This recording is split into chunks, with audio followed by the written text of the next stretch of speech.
আসসালামু আলাইকুম রহমতুল্লাহি ওবারাকাতুহু ও মাগফিরাহ।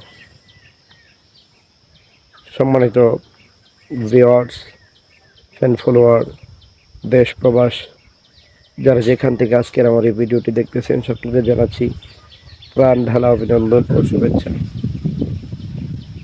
মহান রব্বুল আলামিনের দরবারে শুকরিয়া সুজুদ যে আল্লাহ তাআলা আমাদেরকে পবিত্র ঈদুল আযহা উদযাপন করার সুযোগটুকু করে দিয়েছেন, তৌফিক দিয়েছেন, নেকির সাথে হায়াত বাড়িয়ে দিয়েছেন। কেননা এই দিনে অগণিত মানুষ দুনিয়া থেকে বিদায় হয়েছে, বিশেষ করে বাংলাদেশের একজন ইমাম এবং মাদ্রাসার সহ সুপার, যাকে ঘুমের ঘরে দুর্বৃত্তরা কুপিয়ে ঈদের দিনে দুনিয়া থেকে বিদায় করে দিয়েছে। সেই মুসিবত, সেই বালা মুসিবত থেকে আল্লাহ তাআলা আমাদেরকে হেফাজত রেখেছেন, সেই জন্য মহান রব্বুল আলামিনের দরবারে শুকরিয়া। আজকে যে বিষয়টি নিয়ে আপনাদের মাঝে উপস্থিত হয়েছি, ঈদের দিন আসার পরে এই বিষয়টা আমার মাথায় অনেকটা কাজ করেছে। কারণ বিষয়টা হলো, বাবাহারা এতিম যারা আমার মতো রয়েছেন, আমার মতো আব্বাহারা এতিম যারা রয়েছেন, তাদের কথা স্মরণ করে এবং রাসূল সাল্লাল্লাহু আলাইহি ওয়াসাল্লাম এতিম অবস্থায় দুনিয়ায় এসেছেন, সেই কথাটা চিন্তা করে আজকের এই হাদিসটির বিশ্লেষণ করতে যাচ্ছি। সকলে ভিডিওটি না টেনে দেখতে থাকুন।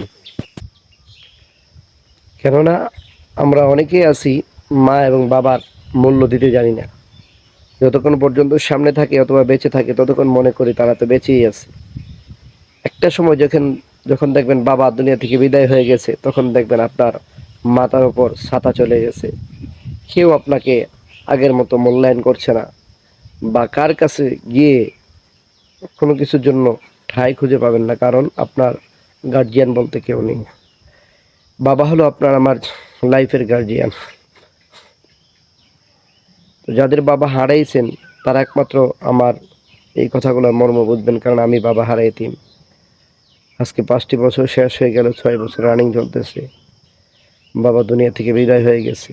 যে জায়গায় যাইতাম, সব জায়গায় বাবার বরাত দিয়ে সব কাজ করে নিয়ে আসতাম, বাবার বরাত দিয়ে সব জায়গায় পার হয়ে যেতাম। কিন্তু আজকে বাবা না থাকার কারণে বাবার বরাতও দেওয়া হয় নাই, এবং গার্জিয়ান হিসেবে কাউকে উপস্থিত হিসাবে, সঙ্গী হিসেবে পায় নাই। যেমন আল্লাহ নবী বলেছেন, হুমা নারুকা ওয়া জান্নাতুকা, তোমার মা বাপ তোমার জন্য জান্নাত, তোমার মা বাপ তোমার জন্য জাহান্নাম।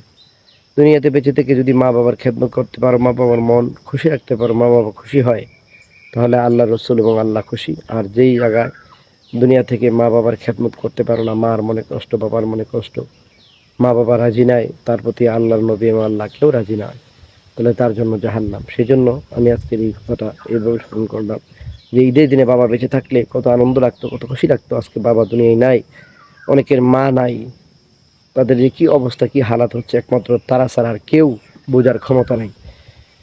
সেজন্য আমার আজকের এই ভিডিওটি, আল্লাহ নবী সাল্লাল্লাহু আলাইহি ওয়াসাল্লাম দুনিয়াতে বাবা হারা এতিম হয়ে এসেছেন, এবং 6 বছর বয়সে আমার নবী দুনিয়া থেকে মা হারা এতিম হয়ে গেছেন।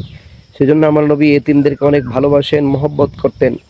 তাই আপনারা, আমরাও যারা মা বাবা বেঁচে আছে, আমরা যেন এতিমদের প্রতি সহায় হই, তাদেরকে ভালোবাসা দিই, তাদের মাথায় হাত বুলিয়ে দিই। আল্লাহ নবী এতিমদের মাথায় হাত বুলিয়ে দিতেন, কারণ নবী যে এতিম ছিলেন, সেজন্য এতিমদেরকে অনেক ভালোবাসেন।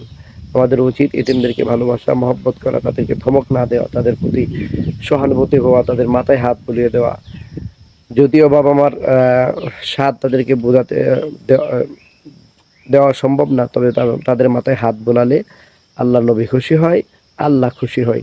আসুন আমরা এতিম মিসকিনদের সহায়তা করি, তাদের মাথায় হাত বলি, তাদেরকে ভালোবাসি, এবং নিজেদের মা বাবা যারা বেঁচে আছে তাদের মর্ম বুঝি, তাদেরকে হেদমত করি, তাদেরকে ভালোবাসি, তাদের অন্তরটা খুশি রাখি, তাদের মুখে হাসি ফুটাই দিই, তাহলে আল্লাহ তাআলা খুশি হবেন, আপনার জন্য জান্নাত রেখে থাকবেন। আর যারা বাবা মা হারাইছেন, তাদের মতো অভাগা কপাল পড়া কেউ নাই। সবাই বাবা মার জন্য খাস করে বেশি বেশি করে দোয়া করবেন।